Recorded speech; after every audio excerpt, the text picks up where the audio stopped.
નર્મદા જિલ્લાના ડેડિયાપાડા ખાતે આમ આદમી પાર્ટીના ધારાસભ્ય ચેતર વસાવાના સમર્થનમાં કાર્યક્રમ રાખવામાં આવ્યો હતો। આ કાર્યક્રમની અંદર શરૂઆતની જો વાત કરીએ તો કાર્યક્રમ શરૂ થાય તે પહેલાં જ ખૂબ વરસાદ પડતો હતો। ત્યારે વરસાદ પડતો હતો ત્યારે લાગતું હતું કે કાર્યક્રમ ડિલે થશે અને લોકો ઓછા નહીં આવે, પરંતુ વરસાદ આવતો હતો તે દરમિયાન પણ લોકો છત્રીઓ લઈને રેનકોટ લઈને આવતા જોવા મળ્યા હતા અને થોડા સમય બાદ જ્યારે વરસાદ રોકાતા કાર્યક્રમની શરૂઆત થઈ હતી। કાર્યક્રમની જ્યારે શરૂઆત થઈ હતી ત્યારે આદિવાસી સમાજની જ પદ્ધતિથી જે પૂજા કરવામાં આવે છે એ જ પ્રકારે પૂજા કરવામાં આવી હતી અને ત્યારબાદ કાર્યક્રમની શરૂઆત થઈ હતી। કાર્યક્રમની અંદર આજે અનેક નેતાઓ જે આવ્યા હતા તેની વાત કરીએ તો આમ આદમી પાર્ટીના પ્રદેશ અધ્યક્ષ ઈસુદાન ગઢવી આવ્યા હતા, ધારાસભ્ય ગોપાલ ઇટાલિયા આવ્યા હતા, વિદ્યાર્થી નેતા આવ્યા હતા યુવરાજસિંહ જાડેજા, તેમજ અન્ય જે આમ આદમી પાર્ટીના નેતાઓ તો આવ્યા હતા। સાથે સાથે કોંગ્રેસના ધારાસભ્ય અનંત પટેલ પણ આવ્યા હતા। અનંત પટેલે એટલા માટે જ આવ્યા છે તેમ કહ્યું હતું કે આદિવાસી સમાજના પ્રશ્નો માટે ચેતર વસાવા લડે છે અને ચેતર વસાવાનો અવાજ દબાવવા માટે ભાજપ પ્રયાસ કરે છે અને એટલા માટે તેઓ ચેતર વસાવાની સાથે છે। તેઓ પક્ષ નહીં પરંતુ એક આદિવાસી સમાજના નેતા તરીકે તેમની સાથે આવ્યા હતા। ત્યારે આ કાર્યક્રમની અંદર મધ્યપ્રદેશ અને મહારાષ્ટ્રથી પણ અનેક આદિવાસી સમાજના આગેવાનો અને નેતાઓ આવ્યા હતા। તેઓએ પણ સંબોધન કર્યું હતું અને ભીમ આર્મી જે છે તેના પણ નેતાઓ આવ્યા હતા। ત્યારે સમગ્ર કાર્યક્રમની જો વાત કરીએ તો કાર્યક્રમની અંદર દરેકનું જે સંબોધન હતું તેમાં ધારાસભ્ય ચેતર વસાવાના સમર્થનની વાત કરી હતી, સાથે સાથે આદિવાસી સમાજના હકોની વાત કરી હતી, પરંતુ આ બધાની વચ્ચે દરેક નેતાઓએ ભારતીય જનતા પાર્ટી અને ગુજરાત સરકાર પર આકરા પ્રહારો કર્યા હતા। સાથે સાથે કેન્દ્ર સરકાર પર અનેક નેતાઓએ પોતાના સંબોધનમાં પ્રહારો કર્યા હતા, પરંતુ આ બધાની વચ્ચે ભીલ પ્રદેશનો મુદ્દો પણ ફરી આ કાર્યક્રમમાં ચર્ચામાં જોવા મળ્યો હતો। કારણ કે ભીલ પ્રદેશ જે છે એની માંગ વર્ષોથી આ વિસ્તારમાં થતી હોય છે। વર્ષો પહેલાં સોમજી ડામોર જે હતા સાંસદ સભ્ય, તેઓ દ્વારા મુદ્દો ઉઠાવવામાં આવ્યો હતો કે આદિવાસી સમાજનો અલગ ભીલ પ્રદેશ હોય, તે દાહોદના સાંસદ હતા અને તેમના દ્વારા મુદ્દો ઉઠાવવામાં આવ્યો હતો। ત્યાં અને સાથે સાથે છોટુભાઈ વસાવા છે આદિવાસી નેતા, તેમને પણ આ મુદ્દો ઉઠાવ્યો હતો, પરંતુ વર્ષોથી આ મુદ્દો ઉઠાવતા આવ્યા છે, પરંતુ હજુ ભીલ પ્રદેશ બન્યો નથી। ત્યારે આ કાર્યક્રમની અંદર ફરી એક વખત ભીલ પ્રદેશનો પણ મુદ્દો ઉઠ્યો હતો અને અનેક લોકોએ તેમાં સંબોધન કર્યું હતું। આ સમગ્ર જો કાર્યક્રમની વાત કરીએ તો કાર્યક્રમની અંદર મોટી સંખ્યામાં લોકો આવ્યા હતા અને જે લોકો આવ્યા હતા તેઓ મુખ્યત્વે ધારાસભ્ય ચેતર વસાવાના સમર્થન કરવા માટે આવ્યા હતા અને તેઓએ ધારાસભ્ય ચેતર વસાવાને સમર્થન પણ કર્યું હતું। બેનરો સાથે લોકો આવ્યા હતા, પોસ્ટરો લઈને આવ્યા હતા।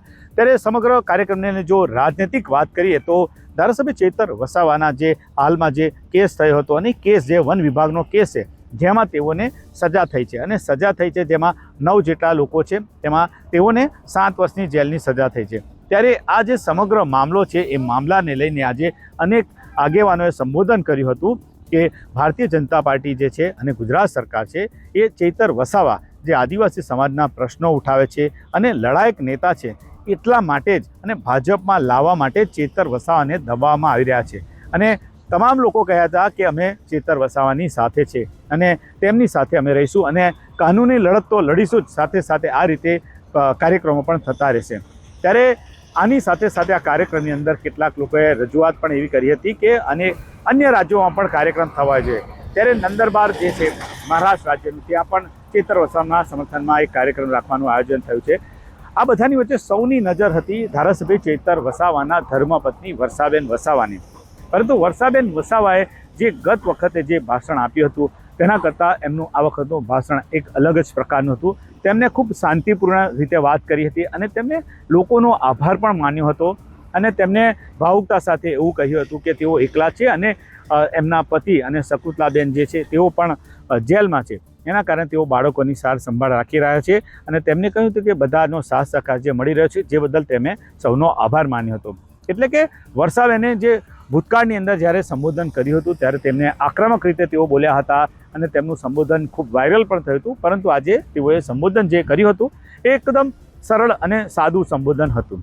ત્યારે જો આ જે કાર્યક્રમ છે એની રાજકીય રીતે જો વાત કરીએ તો સ્વાભાવિક છે કે આનો ફાયદો આમ આદમી પાર્ટીને ચોક્કસ આદિવાસી વિસ્તારમાં થશે, કારણ કે 1.5 વર્ષની અંદર વિધાનસભાની ચૂંટણી આવનાર છે અને આ વિધાનસભાની ચૂંટણીમાં આમ આદમી પાર્ટીના ધારાસભ્ય ચેતર વસાવાનો મુદ્દો આમ આદમી પાર્ટી અચૂક ઉઠાવશે, કારણ કે આજે આમ આદમી પાર્ટીના બંને મોટા નેતાઓ અહીંયા જોવા મળ્યા હતા, ઈસુદાન ગઢવી અને ગોપાલ ઇટાલિયા। અને બંને નેતાઓના જે સંબોધન હતા એ સંબોધનની અંદર ધારાસભ્ય ચેતર વસાવાની સાથે ધારાસભ્ય ચેતર વસાવાના જે એમની વાત કરવાની સાથે, એટલે કે ધારાસભ્ય ચેતર વસાવાના તરફેણની વાત હોય કે પછી ધારાસભ્ય ચેતર વસાવા લડવાયા નેતા છે, આદિવાસીનો પ્રશ્ન ઉઠા છે, એ તમામ મુદ્દે તો વાત કરી, પરંતુ સાથે સાથે આ નેતાઓએ ગુજરાત સરકાર પર આકરા પ્રહાર કરવામાં કશું બાકી રાખ્યું ન હતું અને આદિવાસી સમાજની વાતો બંને નેતાઓએ કરી હતી. એટલે કે સ્વાભાવિક છે કે આમ આદમી પાર્ટી માટે ધારાસભ્ય ચેતર વસાવા એક એવા નેતા છે કે એમના નામે વોટ આમ આદમી પાર્ટીને આદિવાસી વિસ્તારમાં ખૂબ મળે છે.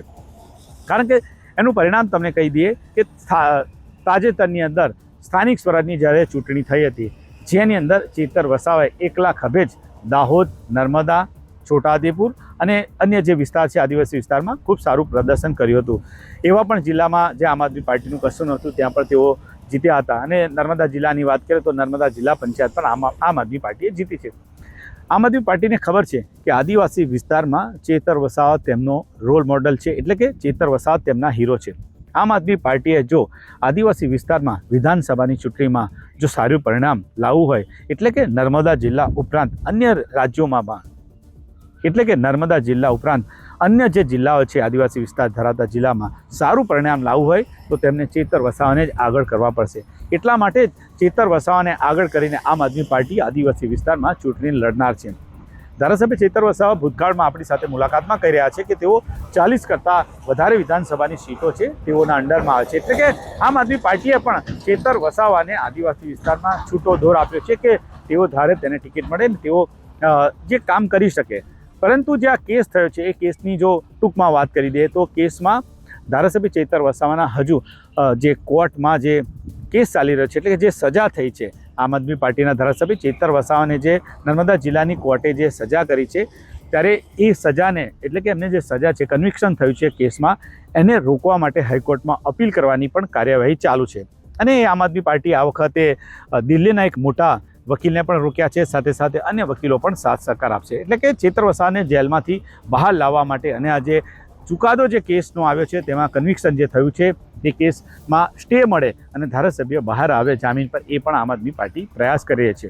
એટલે કે આવનારા દિવસોમાં આમ આદમી પાર્ટીની નજર નર્મદા જિલ્લા ઉપરાંત જે, કારણ કે આ વખતે સ્થાનિક સ્વરાજની ચૂંટણીમાં આમ આદમી પાર્ટીને આદિવાસી વિસ્તારમાં સારું પરિણામ મળ્યું છે અને સ્થાનિક સ્વરાજની ચૂંટણીના જે પરિણામ છે એને આગળ વધારીને આમ આદમી પાર્ટી વિધાનસભામાં વધુને વધુ સીટો જીતવાનો પ્રયાસ કરી રહી છે. અને જો આમ આદમી પાર્ટીએ ગુજરાતમાં સારી સીટો જીતવી હોય તો તેમના માટે આદિવાસી વિસ્તાર અત્યારે એવું કહી શકાય કે ચેતર વસાવાના કારણે તેમને સારું એવું પરિણામ મળી શકે તેવી આશા તેમના નેતાઓને છે.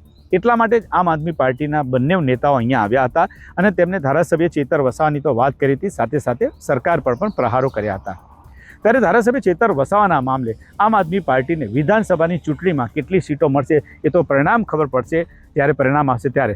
પરંતુ એવું કહી શકાય કે ચેતર વસાવાના મુદ્દે ખૂબ રાજનીતિ થઈ રહી છે. કારણ કે આ બધાની વચ્ચે ભરૂચના સાંસદ મનસુખભાઈ વસાવાએ અગાઉ કહ્યું હતું અને અત્યારે પણ કહ્યું હતું કે આમ આદમી પાર્ટી ચેતર વસાવાને સપોર્ટ કાયદાકીય રીતે નથી કરતી, પરંતુ તેનો રાજકીય ઉપયોગ કરે છે. એટલે કે મનસુખભાઈ વસાવાનું એવું કહેવું છે કે જો કોર્ટમાં કેસ ચાલતો હતો તે વખતે તેઓ સારા વકીલ રોકવા જોઈતા હતા તો આ રીતે સજા થઈ ન હોત, પરંતુ હવે સજા થઈ ગયા પછી મોટા વકીલો લાવવાની વાત કરે છે. એટલે આ તો નેતાઓની વાત થઈ. તમામ પક્ષના નેતાઓ પોતાના પક્ષની વાત કરતા છે, પોતાની વાત કરતા હોય છે, પરંતુ આ બધાની વચ્ચે અત્યારે જોવા જાય તો આદિવાસી વિસ્તારમાં એક એવો ચહેરો છે છેલ્લા ટૂંકા સમયની અંદર પ્રખ્યાત બન્યો છે, એ આમ આદમી પાર્ટીના ધારાસભ્ય ચેતર વસાવા. કારણ કે ધારાસભ્ય ચેતર વસાવા 2022માં પહેલી વખત ડેડિયાપાડાથી વિધાનસભાની ચૂંટણી લડ્યા હતા અને તેઓ ધારાસભ્ય બન્યા હતા.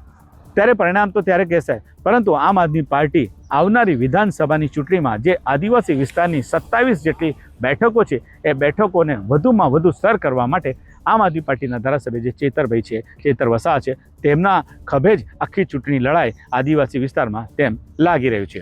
ત્યારે આ સમગ્ર કાર્યક્રમનો જો ક્ષાર કાઢવામાં આવે તો ટૂંકમાં કહે તો આ કાર્યક્રમની અંદર ધારાસભ્ય ચેતર વસાવાના સમર્થનની પણ ખૂબ વાતો થઈ, સાથે સાથે ભીલ પ્રદેશની પણ વાત થઈ અને સરકાર પર આક્ષેપને આરોપો પણ મૂકવામાં આવ્યા. ત્યારે સૌથી મોટી વાત એ છે કે ફરી એક વખત આદિવાસી વિસ્તારમાં ભીલ પ્રદેશનો જે મુદ્દો ઉઠાવવામાં આવી રહ્યો છે, જેને લઈને અલગ અલગ આદિવાસી સંગઠનો પણ સમર્થન કરી રહ્યા છે. પરંતુ સાંસદ મનસુખભાઈ વસાવાનું સ્પષ્ટ કહેવું છે કે આવી જે વાતો કરનારવાળા લોકો છે એ અલગતાવાદી વિચારધારાવાળા લોકો છે. કારણ કે આજે અખંડ ભારત છે અને આ રીતે માંગણી જે કરવી એ બરાબર નથી. અને આદિવાસી સમાજના જો કંઈ પ્રશ્નો કે નાની મોટી સમસ્યા હોય એને ઉકેલી શકાય છે, પરંતુ આ રીતે ભીલ પ્રદેશ અને ભીલ દેશની જે માંગણી કરવામાં આવે છે એ વાત કરનારા લોકો અલગતાવાદી વિચારધારાવા છે એવું સાંસદનું કહેવું છે. ત્યારે અમારો આ રિપોર્ટ તમને કેવો લાગ્યો તમે કોમેન્ટ બોક્સમાં જણાવી શકશો. નરેન્દ્ર પેપરવાલા, ગુજરાત તક, નર્મદા.